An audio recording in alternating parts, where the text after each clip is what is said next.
كان يا ما كان، في قرية صغيرة بالقرب من المدينة المنورة، كان هناك صبي اسمه زيد.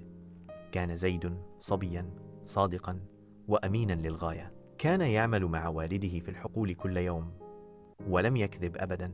मैं बोलता था एक दिन बाजार से वापसी पर जैद को एक थैली मिली जिसमें सोने के सिक्के थे।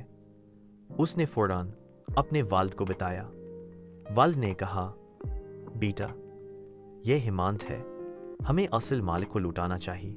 زيد تيلي ليكر ذهب إلى مسجد القرية وقال للإمام: لقد وجدت هذه الحقيبة، هل يبحث عنها أحد؟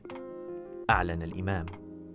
وبعد قليل جاء رجل مسن، كان قلقا جدا، رأى الحقيبة وبكى وقال: هذه كانت لي، فيها ثروة حياتي.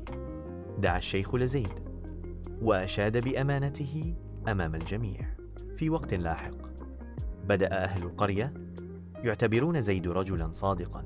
الدرس: الإسلام يعلمنا أن نقول الحقيقة، يعلم عن التدين والأمانة. من يلتزم بالصدق ينجحه الله في الدنيا والآخرة.